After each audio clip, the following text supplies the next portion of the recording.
saya capek dengar orang bilang guru Indonesia itu nggak berkualitas. Sorry to say. Ya. Masalahnya adalah ketika guru itu diukur berdasarkan standar internasional atau nasional, ya jelas jelek. Karena mengajar itu, kemampuan mengajar itu bukan secara nasional, Pak. Sesuai konteks. Suruh orang Jakarta itu datang ke Papua, ngajar anak Papua, Pak. Betul. Suruh dia orang-orang Bandung itu ngajar anak-anak di Lombok Selatan. Di situ kemudian kita tahu bahwa konsep kompetensi guru itu nggak usah dilihat dari angka UKG doang. Gitu.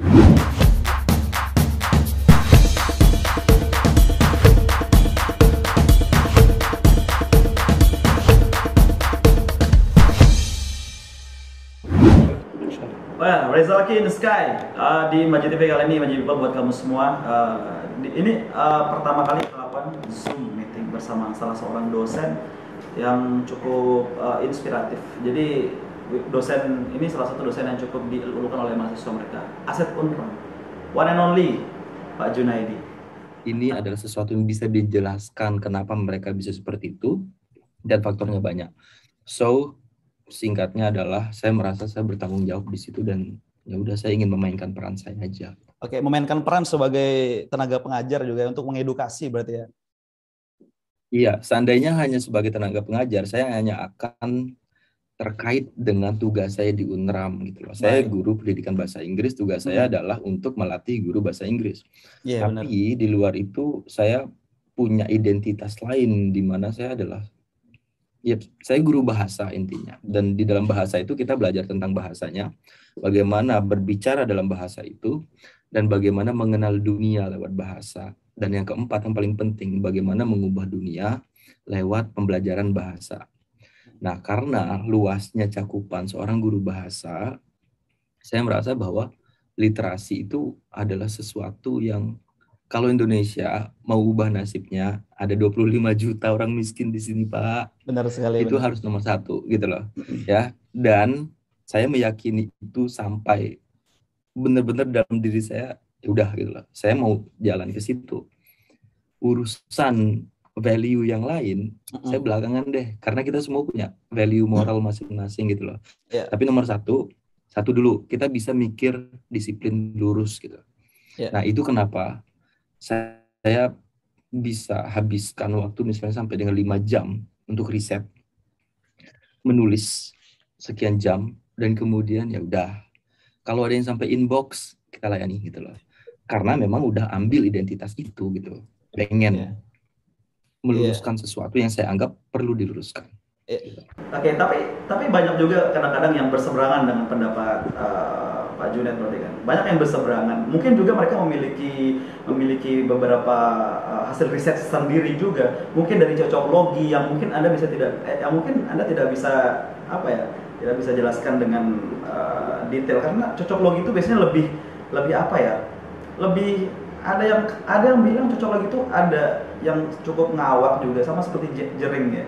Banyak yang mengatakan jering itu cocok logi selama ini. Bagaimana ilmiah bisa membantah itu? Cocok logi itu sebenarnya istilah yang muncul di kolom komentar status dan lain-lain, tapi kita punya kajiannya gitu loh. Jadi ketika kita berargumen, ada dua jenis kesalahannya. Dia kesalahannya kita anggap sebagai kesalahan data, dan kemudian kesalahan logika gitu loh. Ya. Jadi kalau misalnya bilang 1 tambah 1 sama dengan 4 misalnya, itu adalah kesalahan formal istilahnya, artinya itu salah secara datanya gitu. Nah, tapi kemudian ada jenis kesalahan lagi di mana dia logikanya nggak nyambung. Misalnya dia bikin silogisme nih, bahwa tidak ada orang mati di sawah, kok matinya semuanya di rumah sakit gitu. Berarti ini nggak bahwa yang membunuh adalah rumah sakit. Nah, itu silogismenya nggak lurus. Nah, ini yang kita sebut payung besarnya namanya cocok logi, tapi itu bisa dipecah menjadi ratusan jenis logical fallacy atau kecacatan dalam berlogika. Misalnya nih ya, dulu saya sering dibilang gini nih, astaga anak-anak Mapala ini gitu, pantesan kuliahnya nggak selesai gitu loh. Ya, jadi ada nih premisnya gitu loh, dasarnya dia bilang bahwa anak Mapala pasti tidak bisa lulus cepat gitu loh. Artinya itu ada. Iya, nah seperti itulah gitu loh. Jadi hal-hal seperti itu yang ingin saya lawan gitu loh, combat itu gitu loh. Dan itu tugas kita semua gitu loh. Entah itu aliranmu apa terserah gitu loh. Ya. Jadi benar-benar kita punya tanggung jawab itu bersama, dan ini nggak bisa sendirian gitu. Kalau sekarang saya udah mulai ini ya. Jadi kalau kemarin itu hanya melempar fakta, hanya melempar data, kita akan dicap sebagai datamu berasal dari elit gitu loh. Jadi ya teori konspirasi itu selalu punya circular argumen ya. Jadi dia seperti ini. Kalau saya hadirkan sebuah data yang misalnya Jering bawa sesuatu gitu A, kemudian saya ambil data B, kemudian saya benturkan, yang A ini berasal dari sumber yang hanya satu orang yang menyetujui, yaitu penulisnya. Tapi data saya akan selalu berasal dari sesuatu yang sudah review istilahnya, atau dia ditinjau dari banyak orang. Ya. Jadi sains itu ada benarnya ketika kita bilang dia tidak pernah absolut ya. Kita ada kebenaran, kita dekatin dengan cara sains gitu. Ya. Tapi kadang-kadang dia nggak selalu 100% benar. Yang bisa kita percaya adalah namanya probabilitas, di mana ketika udah dilakukan 900 penelitian di situ, ternyata hasilnya bahwa real nih virus gitu loh. Dan kemudian kita lempar, setelah 900 penelitian kita lempar ke seluruh dunia. Kalau kemudian semuanya bilang oke sama artikel itu, berarti dia sudah, artinya hampir dia mendekati 100% kebenaran bahwa ini ada gitu loh. Nah, lebih kuat mana sama sumber yang tadi hanya diambil satu gitu loh. Makanya bukan masalah apa Pak, kita itu mikir itu kayak orang nge-gym ya. Sisi default setting kita itu adalah malas. Default setting kita itu adalah malas. Jadi butuh rajin untuk bisa membentuk otot yang sehat. Kita nge-gym tiap hari. Mau capek kita pergi, mau malas kita pergi gitu. Itu cara membentuk disiplin. Sama dengan gym dengan pikiran. Kita latihan. Jadi makanya ada orang sekolah dan lain-lain itu untuk membentuk pikiran yang lurus gitu. Itu sih. Jadi Tapi di satu sisi benar itu. Tapi di satu sisi kadang-kadang orang yang terlalu percaya teori konspirasi itu benar-benar berpikir bahwa yang 900 ini probabilitas tersebut itu mereka udah masuk sistem gitu loh, sistem elit gitu loh. Ini ada lagi yang mereka bantah gitu loh. Jadi ilmu yang kalian dapatkan tuh rata-rata semuanya akibat dari campur tangan elit global gitu. Sehingga susah menerima informasi ini dari mereka gitu loh. Ya bisa dipecah ya satu-satu. Misalnya kita main klaim nih gitu loh. Jadi satu hal yang perlu dilakukan oleh teman-teman yang masih percaya ya kontra narasi dari pandemi ini, yang perlu dilakukan itu definisinya lurusin dulu. Misalnya kalau bilang COVID itu tidak berbahaya, bahaya itu apa gitu loh. Ya bahaya itu apakah tidak mati semua? Artinya kalau dia akan berbahaya jika semua orang mati, atau tidak berbahaya artinya adalah tidak menimbulkan kerugian sampai dengan misalnya 20%. Jadi misalnya ada yang sering kutip ya, case fatality rate namanya, berapa jumlah orang yang mati dari jumlah yang kena gitu. Indonesia itu di angka 2,7% ya. Ya jadi kalau misalnya ada 100 orang, 3 orang mati gitu. 3 orang gitu. Nah, di tempat lain di Peru misalnya itu sampai dengan 9%. Artinya dari 100 orang 10 orang mati. Case fatality dia tergantung dari apa yang dilakukan oleh negara itu. Nah, jadi ketika teman-teman selalu bilang 1% orang mati gitu, itu dari mana gitu loh. Nah, disitulah yang kemudian saya bisa debat lah, ayo gitu loh. Walaupun kita bukan orang medis ya gitu loh. Saya cuma saya cuma berlindung pada satu, namanya payung ilmu pengetahuan gitu loh. Kita semua bisa punya pengetahuan, tapi udah ratusan tahun kita punya sebuah lembaga namanya sains gitu loh. Dari sejak kita punya ada zaman kegelapan kita pernah lewati, sampai dengan kemudian 1600-an kita punya sesuatu yang bisa kita andalkan sebagai sebuah metode mencari kebenaran. Betul. Metode mencari kebenaran itu dengan ilmu pengetahuan ini ada pengaruhnya nggak sih dengan pendidikan?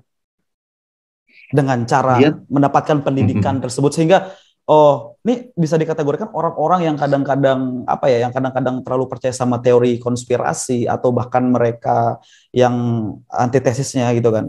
Jadi kayak apakah ada yang salah dengan pendidikan mereka? Pertama Atau ada idealnya, oke. pertama idealnya adalah pendidikan itu udah punya semacam pakem ya. Misalnya sekarang kita punya kurikulum nih namanya Ya. K13. Hmm. K13 itu yang selalu dibahas kadang-kadang bagian kulit-kulitnya aja, misalnya pelajarannya apa, seperti apa SD dijalankan dan lain-lain gitu. Tapi di dalam itu ada namanya metode pendekatan pendekatan ilmiah atau scientific approach gitu. Nah, itu runut Pak, dalam artian seperti ini. Ketika kita belajar tentang ilmu alam, yang pertama kita lakukan adalah mengamati kan gitu. Sekarang lihat nih gitu loh. Ada yang terjadi di sekitar kita, kita amati bahwa banjir terjadi misalnya. Kita amati, kemudian kita pertanyakan gitu lah. Kenapa banjir ini terjadi gitu. Dan kemudian kita melakukan langkah-langkah ilmiah untuk kemudian sampai kepada kesimpulan ternyata banjir ini terjadi karena 1, 2, 3, 4, 5 hal gitu loh. Artinya ada proses itu. Nah, idealnya itu udah ada. Metode ilmiah itu udah ada. Oke, baik. Tapi kemudian masuk itu sebagai sebuah ideal, sekarang aksinya gimana gitu loh. Kalau udah ngomongin aksi, Pak, bayangin satu anak lahir di Lombok. Lombok itu bagian dari NTB. NTB itu IPM-nya, pembangunan manusianya itu di bawah 70. Makanya saya selalu bilang NTB itu under 70 club gitu. Ya, itu sebareng sama Papua, bareng sama NTT dan lain-lain. Apa kaitannya dengan pendidikan? Ketika seorang anak lahir di NTB, dia itu punya kesempatan untuk stunting atau kerdil pertumbuhannya itu 30%. Artinya apa? Kalau kita stunting, anak kita yang lahir di situ, dia punya kesempatan untuk menjadi lebih lambat berpikir. Ya, karena intelijensi seseorang itu dibentuk banyak hal gitu loh. Salah satunya adalah biologis. Dia lahir, ibunya dulu dapat pil dari puskesmas itu cuma ada zat besi sama asam folat doang. Ya, cuma 2, Pak. Anak Jerman nih dan negara-negara maju itu punya 13. Jadi dari lahir kita itu udah kalah. Jadi sekarang gimana? Kita udah punya K13 itu dijalanin itu bakal sempurna, tapi masalahnya adalah dari lahir itu udah disadvantage atau tidak diuntungkan gitu loh. So kalau mau benar ya udah perbaiki dari semua sisi gitu. Cuman saya orang kampus ya, jadi saya cuma bisa di kampus doang. Oke, ini menarik sekali ya Pak Junet. Berarti kita dari awal bayi itu udah salah penanganannya warga Indonesia, berarti hanya 2 pil loh, zat besi dan asam folat doang. Sedangkan Anda mengkomparasi dengan Jerman yang mendapatkan 13 pil. Itu apa pengaruhnya? Jadi gini, salah satu penelitian terbesar yang pernah dilakukan di Lombok dan bahkan di Indonesia itu dilakukan namanya oleh Summit Institute of Development for Development, itu SID, Karangjangkong kantornya. Itu orang-orang hebat yang saya pernah kunjungi ke sana karena saya ada urusan yayasan ke situ, kita pengen belajar. Mereka melakukan penelitian terhadap puluhan ribu ibu hamil. Ya.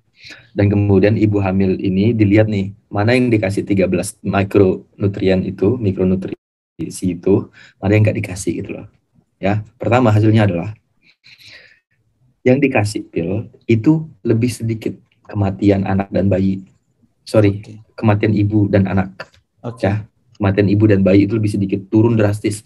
NTB pada tahun ketika keluar itu, makanya dulu orang di Lombok Tengah banyak menyebut summit gitu. Itu pil summit maksudnya. Memang program itu besar. Dan akhirnya apa? Itu NTB dapat penghargaan provinsi yang paling bisa menurunkan angka kematian itu. Itu wow banget. Itu satu. Kita nyelamatin nyawa, Pak, gitu. Satu. Kedua, anak-anak yang lahir itu diteliti kemudian kemampuan intelijensinya, memorinya dan lain-lain ya, itu banyak tuh yang dicari. Hasilnya adalah salah satunya ya, yang ibunya mengkonsumsi pil itu dia lebih bagus memorinya sampai dengan setahun. Misalnya nih contohnya, kenapa saya sebut setahun? Kalau anak yang dikasih pil itu di kelas 3, dia sama kemampuannya kayak anak kelas 4. Oke. Gitu lah. Dia lebih maju setahun berarti. Jadi lihat ya gitu loh. Jadi itu membantu. Nah, tapi jangan sampai kita salah kesimpulan gitu lah. Jadi mesti disiplin nih mikirnya. Karena itu salah satu faktor saja. Yang lebih berperan adalah faktor socio-environment determinan namanya. Artinya tidak bisa pil doang. Kalau dia udah pil, udah bagus nutrisinya, sehat tempat tinggalnya, ditambahkan dengan pendidikan bersama orang tua yang sangat mendukung, teman-teman bermain, orang-orang sekitarnya itu mengajarkan hal yang baik. Oke. Kemudian kritis selalu diajak berpikir gitu. Ya, jadi pendidikan adalah sesuatu yang multifaktorial. Nggak bisa ngomongin satu gitu loh. Dia semua terkait gitu. Oke, terus dari semua penjelasan Pak Junet, bagaimana pendidikan di Indonesia seharusnya? Dari kacamata Anda dulu. Oke, sekarang kita bedah ya seharusnya nih gitu ya. Yang seharusnya gitu kan, yang proper. Ya, seharusnya. Gitu. Ya, seharusnya. Kalau kita pakai kata seharusnya berarti ada acuan. Acuannya saya sebut aja langsung ya. NU, Muhammadiyah, NW, Pemuda Pancasila, atau lembaga apapun ya, itu semua punya visi misi masing-masing tentang apa itu pendidikan. Baik. Bahkan saya sendiri punya visi misi pendidikan. Teman-teman di Papua itu punya pendidikan seperti apa. Jadi satu, pendidikan Indonesia seharusnya adalah berarti kita balik ke acuan negara kan. Benar. Oke, negara kalau mau ambil yang paling mendasar, mencerdaskan kehidupan bangsa kita. Oke. Anggaplah kemudian kita sepakat bahwa pendidikan itu ditujukan untuk satu, mencerdaskan kehidupan bangsa dan supaya semuanya orang dapat pekerjaan. Itu kan simpelnya adalah kalau pendidikan itu supaya kita bisa sejahtera, kita bisa bahagia gitu. Oke, kita sepakat dah itu gitu. Semua orang menginginkan itu. Nah, dengan adanya acuan itu, akhirnya kemudian berarti sekarang pendidikan kita harus benar dulu nih. Kita mau ada PAUD nggak gitu. Pendidikan anak usia dini, sepakat dulu PAUD, karena orang masih berdebat tentang pentingnya PAUD. Baik. Orang bilang bahwa nggak usah diajarin baca tulis dulu gitu. Tapi PAUD punya kebijakan sendiri tentang itu gitu. Oke, itu tempat bermain untuk membangun literasi dasar gitu, atau pre-literasi atau pra-literasi. Bisa. Nah, dari situ dulu ya diperbaiki gitu loh. Jadi kalau misalnya pendidikan seharusnya, tadi kan saya bilang bahwa tidak bisa satu sisi kan, satu hal saja gitu. Sekarang gini, Kementerian Kesehatan, apa yang bisa dilakukan untuk memberikan micronutrients, multi micronutrients yang tadi, yang banyak tadi, bisa nggak gitu? Ya, dahuluin Lombok deh gitu loh, atau dahuluin yang perlu mengejar ketertinggalan, itu satu. Kemudian di PAUD-nya diperbaiki, SD, SMP sampai dengan ke atas. Tapi itu semua udah Pak gitu loh. Kita sekarang tuh dapat duit 547 triliun 2021. Itu udah naik lagi. Ya. Itu semua tuh gitu loh. Jadi jangan bayangin Nadiem itu dapat segitu. Ya. Nadiem itu cuma dapat 90 triliun kayaknya. Karena yang lain itu kayak misalnya langsung dikasih ke daerah-daerah gitu. Nah, duitnya bisa naik nggak gitu? Ternyata nggak bisa. Ya udah, kita cuma akan bekerja dengan uang itu. Gitu. Oke, bisa enggak kita perbaiki sistem rekrutmen guru kita? Karena masalah kita, saya selalu menggarisbawahi dua hal Pak gitu. Kurikulum nggak usah diganti. Kenapa? Karena tahun 1947 kita itu udah punya kurikulum sampai dengan kemudian 50, kemudian sampai dengan kita udah punya kurikulum 94, 2004, 2006 sampai dengan 2013 itu ganti-ganti kurikulum itu yang saya tahu adalah setiap kurikulum itu punya tujuan yang wow Pak gitu. Sebut dah kata-kata yang indah tentang pendidikan, kecerdasan, akhlak, berpikir kritis. Semua ada lah intinya. Udah dari dulu kok capek gitu, udah capek gitu loh ganti kurikulum. Nah sekarang gini, pernah enggak kita ganti cara rekrut guru gitu? Pernah enggak kita rekrut orang terbaik yang jadi guru? Pernah enggak kita mikir bahwa guru kita itu harus dapat kesejahteraan? Pernah enggak kita mikir bahwa PNS itu jangan samain cara rekrutmennya dengan guru. Harus beda Pak, gitu loh. Jadi kalau misalnya mau berubah, satu buat saya adalah guru harus diubah cara rekrutnya. Anak-anak yang masuk FKIP udah nggak bisa lagi disamain dengan yang masuk di bidang lain gitu loh. Nah, tapi ya balik, punya uang nggak buat itu. Nah, sekarang political will gitu loh. Kita pernah ngabisin Pak duit 6,7 triliun buat hal yang namanya kartu prakerja gitu. Artinya oke lah gitu, ada niat di situ. Tapi saya curiga dengan itu gitu. Artinya itu adalah buah dari, mohon maaf ya, buah dari sebuah kebijakan yang buat saya, apa sih dasarnya ini, apa sih urgensinya ini gitu. Ya, artinya yang saya mau bilang adalah kita punya uang, tapi dipakai bener nggak uangnya gitu loh. Nah, salah satunya saya pengen itu adalah apa, pendidikan Indonesia seharusnya itu benar-benar kita perbaiki guru dulu gitu loh. Perbaiki guru dulu gitu. Nah, baru yang kedua, nggak usah pakai kurikulum sentral. Tadinya kurikulum sentral tuh gini, 2013 pakai dah semuanya 2013 gitu. Kita pernah punya Pak 2006 itu gini. 2006 dulu KTSP. Anak di Mandalika lah gitu, daerah-daerah selatan gitu. Sengkol, Kute dan Gerupuk dan lain-lain itu. Sebenarnya mereka bisa bikin silabus sendiri Pak, artinya bisa dia di situ misalnya belajarnya itu sambil surfing misalnya. Itu ada gitu, bisa disusun tuh kayak gitu tuh. Dulu, tapi dulu anehnya adalah kita dikasih kebebasan tapi tesnya sama, namanya ujian nasional. Jadi otomatis semua orang bergerak ke arah ujian nasional gitu kan. Ya, jadi nggak bisa dilakukan kebebasan itu. Nah, sekarang 2013 udah nggak ada ujian nasional, tapi kurikulumnya sama. Gitu. Kurikulumnya sama ya? Ya, kurikulumnya sama, artinya yang ini harus pakai ini gitu. Nah, ketika pandemi kita dikasih kebebasan untuk pertama kalinya dalam sejarah Indonesia, kita bebas pakai kurikulum apa aja karena pandemi. Nah, makanya yang kedua, selain guru diperbaiki, buat saya adalah kasihlah kesempatan buat kawan-kawan misalnya di timur Indonesia itu membuat kurikulumnya sendiri. Karena ini kan orang ngejar kurikulum Pak ketika ngajar. Misalnya sekarang saya harus ngajar aljabar level 2, level 3 gitu. Sementara level 1-nya nggak kelar. Matematika misalnya level 5 gitu. Sementara 2 atau 3 belum kelar, tapi karena kurikulum dia harus ngajar itu. Artinya ya udah ditinggal gitu. Dan ya semua yang saya katakan ini salah satunya dasarnya adalah buku yang judulnya Poor Economics Pak ya, itu menang Nobel yang ngelihat tentang pendidikan dan lain-lain. Jadi ya untuk menyampaikan ini juga saya ya seperti yang saya bilang tadi gitu loh. Ya, disiplin, lurus, baca dulu baru sampein gitu. Nah, jadi sama tuh. Jadi ya bareng-bareng lah gitu.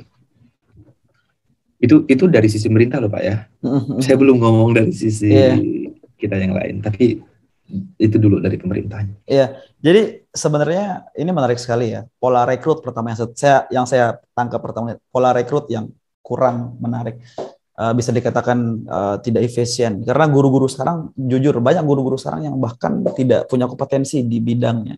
Sehingga mereka bisa, asal mereka bisa jadi guru saja gitu kan. Terlebih lagi sekarang ketika mereka tes CPNS ya kan. Baik guru ataupun tenaga kerja untuk pemerintahan, itu kan semua sama. Pola rekrutnya sama nih, ya kan. Artinya dengan tes soal yang sama ketika mereka CPNS ya kan. Ya kan. Jadi itu menurut saya pribadi pada akhirnya ada yang miss nanti di situ gitu loh. Jadi di sekolah, sedangkan di sekolah itu kan beda teknisnya. Nah jadi ini ngaruh nggak dengan mindset anak-anak itu kan, sehingga mereka nanti mindset mereka tuh berubah. Jadi salah ngajar, salah pola ngajar. Jadi mindset kedepannya itu salah, output mereka salah selesai kuliah. Jadi banyak di antara mereka yang udah dah, yang penting gue kelar sekolah dulu. Ya, ada poin. Ya, guru ya. Jadi kan pertanyaannya itu gini. eh, apakah guru itu punya pengaruh terhadap pola pikir siswa? Iya, Apakah benar, gurunya? benar Ya, sekali. itu nomor satu Pak. Gitu. Itu salah satu lah gitu, salah satu dari lima besar yang bisa mempengaruhi hasil belajar siswa. Tapi kita nggak pernah bisa secara absolut mengukur kemampuan guru dari seperti apa siswanya gitu lah. Oke. Artinya, misalnya bisa saja dia bagus gitu, ya, bisa saja dia bagus, tapi ternyata dukungan fasilitas di sekolah itu buruk gitu. Artinya gurunya tidak bisa dipersalahkan atas itu. Gitu. Nah. Tapi kita juga tidak bisa bilang itu tidak ngaruh gitu. Jadi anggaplah semuanya banyak hal yang berpengaruh di situ. Tapi saya mau komentari tentang anak yang kemudian menganggap ya udah deh selesaikan dulu. Gitu. Nah, salah satu kajian saya sekarang adalah kajian motif namanya. Jadi motif guru itu apa sih gitu. Nah, jadi ketika misalnya dia mengajar tuh gitu. Seberapa besar motif kemudian untuk menyelesaikan kewajiban saja, seberapa besar kemudian motif untuk mendapatkan apresiasi terhadap diri sendiri, kepuasan diri dengan mengajar, seberapa besar juga ada yang niatnya sebenarnya ibadah gitu. Itu ada Pak gitu loh. Ya, beragam motif itu nggak pernah tunggal intinya gitu loh. Ya. Motif itu nggak pernah tunggal, dia selalu ada layer-layernya, lapis-lapisnya. Nah, sekarang anggaplah kemudian di situ anak nih, sama juga kayak murid gitu loh. Saya masuk FKIP dulu, bahasa Inggris, niatnya adalah benar-benar kayak, saya tahu kok saya mau jadi guru gitu loh. Di SMA itu saya udah tulis cita-cita saya itu guru gitu. Saya nggak tahu ya, dan akhirnya sekarang saya kena kutukannya gitu, saya akhirnya jadi guru juga gitu. Nah itu dulu gitu loh. Nah sekarang anak-anak yang tidak meniatkan itu, perjalanannya ini bisa aja nggak maksimal. Dalam artian, dia tadinya mau pengen masuk statistik kayak salah satu partisipan saya ya di dalam penelitian saya. Tiba-tiba dia masuk bahasa Inggris Pak. Masuk kemudian dia ngajar. Dia ya udah gitu loh. Selama dia kumpulin tugas, selama dia masuk, anak-anaknya minta, Pak kita pulang yuk. Padahal masih 30 menit kelas. Pulang Pak. Artinya apa? Dia yang penting udah selesai gitu loh. Betul. Jadi kita berhadapan dengan banyak sekali jenis-jenis siswa ini, dan tugas guru sebenarnya bersama sistem sekolah ya untuk memberikan pelayanan yang customize kepada anak-anak gitu loh. Jadi saya capek dengar orang bilang guru Indonesia itu nggak berkualitas. Sorry to say. Yeah. Masalahnya adalah ketika guru itu diukur berdasarkan standar internasional atau nasional, ya jelas jelek. Kenapa? Standar internasional tuh ukurnya tinggi Pak. Gitu. Nasional itu pakai UKG namanya, itu berdasarkan K13. Yang diukur Bapak Ibu guru di Papua. Beda gitu loh. Akhirnya ya udah, setara rata-rata kemudian kita turun. Tapi ada penelitian lain yang juga gede ya penelitian ini. Ketika guru-guru di Papua ditanya, Bapak Ibu ngerasa pintar nggak ngajar gitu. Mereka langsung bilang, kami mampu mengajar gitu. Artinya menurut mereka sendiri mereka mampu. Kenapa? Karena mengajar itu, kemampuan mengajar itu bukan secara nasional Pak. Sesuai konteks, suruh orang Jakarta itu datang ke Papua ngajar anak Papua Pak. Betul. Suruh dia orang-orang Bandung itu ngajar anak-anak di Lombok Selatan. Di situ kemudian kita tahu bahwa konsep kompetensi guru itu nggak usah dilihat dari angka UKG doang gitu loh. Kasian selama ini kita selalu bilang bahwa guru itu tidak kompeten, padahal mereka itu kompeten di konteksnya. Tapi karena kita itu latah namanya standarisasi gitu, latah namanya mengejar ketertinggalan, latah namanya ingin bagian dari jadi globalisasi. Tapi kita nggak menyasar dasar permasalahan kita itu apa. Oke. Ini menarik sekali karena mungkin ini nggak apa-apa sana kemari saya nggak apa-apa. Ini luar biasa. Ini insight yang luar biasa. Tapi ini menarik Pak Junet. Standarisasi. Apakah karena kita ini beragam masyarakat Indonesia sehingga itu berpengaruh? Kalau beragam kultur misalnya ya. Iya, kultur betul. Misalnya nih. Iya. Ya, di Indonesia sebenarnya kalau dari kacamata dunia, kita selalu bilang diri kita itu beragam gitu. Tapi kalau dunia melihat kita itu ya beragam kalau misalnya membandingkan antara ras di timur misalnya atau yang di tengah gitu. Kita juga memang bahasa kita sangat beragam, itu memang benar gitu. Nah, tapi sikap kita, satu value kita itu bisa dilihat lah, misalnya ya pandangan kita terhadap waktu ya, misalnya nih, orang barat itu punya pandangan terhadap waktu, dia punya sense linear gitu. Jadi waktu itu linear. Makanya, jadi kalau misalnya bergerak di sini, waktu ini nggak akan balik lagi. Makanya dia pakai waktunya itu dengan spirit ya, spirit waktu itu bahwa dia harus pakai dengan optimal. Nggak boleh telat. Kemudian kita misalnya 2 jam dan lain kita selesai 2 jam karena semua orang udah ngeblok nih waktunya gitu loh. Dan itu harus disesuaikan. Sementara di kita itu ada konsep flexible time gitu loh. Iya. Nah, bukan berarti linear itu bagus Pak gitu loh. Tapi kita lebih woles sama waktu kita gitu loh. Kita lebih mendahulukan. Kita build relationship dulu gitu loh. Ya, kemudian iya. Tapi tuntutan dunia gitu. Ya kita dibawa, kita ada perubahan linear time itu. Nah, apakah keberagaman itu ngaruh gitu loh? Tergantung keberagaman di bagian mana. Buat saya Indonesia itu bisa gitu loh, bisa kita merawat cara berpikir yang lurus gitu loh. Ya, dalam permasalahan yang kita hadapi sekarang misalnya nggak ada tuh gitu loh. Misalnya konspirasi ya gitu loh, konspirasi. Penelitiannya itu udah jelas nggak ada hubungannya antara Black American dengan White American misalnya, atau orang Jawa dengan orang Lombok gitu, nggak ada. Semuanya semuanya dapat kena sama namanya konspirasi, semuanya juga bisa lepas dari itu gitu. Perempuan dan laki-laki nggak ada bedanya. Jadi datanya bilang bahwa perempuan bisa kena, laki juga bisa kena. Satu lagi tapi yang penting dilihat, anak muda itu lebih cepat kena daripada orang dewasa atau orang tua. Ya, mungkin bisa dicari ya karena mungkin merasa rebel, mungkin masih muda. Umur 18 sampai 24 di Amerika itu 60% Pak. Masih ada yang tidak yakin bumi itu bulat. Iya. Ya. Jadi seperti itu. Jadi bayangkan bahwa again hubungan antara keberagaman kita dengan kemampuan kita kemudian untuk belajar itu saya kira bisa dilihat, bisa dipecah lagi, tapi intinya secara umum kita bisa kok bareng-bareng. Dan standarisasi itu balik ke awal, standarisasi itu oke, tapi kita standarisasi apa gitu loh. Standarisasi cara berpikir baru iya gitu loh. Mau standarisasi dalam artian anak lingkar hutan ya, anak-anak di Jambi, pegunungan di Jambi misalnya, orang di dalam masyarakat adat, mereka punya hidup sendiri Pak. Mereka berhak memilih, mereka nggak mau ikut sekolah SD boleh. Terus mau distandarin. Kalau mereka mau, iya. Karena misalnya mereka sedih ya,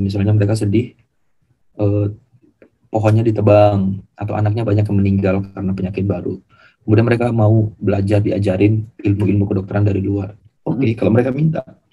Tapi kalau mereka sehat-sehat aja dan ilmu mereka terbukti sudah bisa menjamin hutan hidup selama puluhan tahun, ratusan tahun, kenapa kita yang mau ngajarin mereka gitu loh? Mereka udah pinter, mereka yang jagain kita malah gitu. Itu sih. So standardization, standarisasi itu bisa buruk, bisa baik. Oke.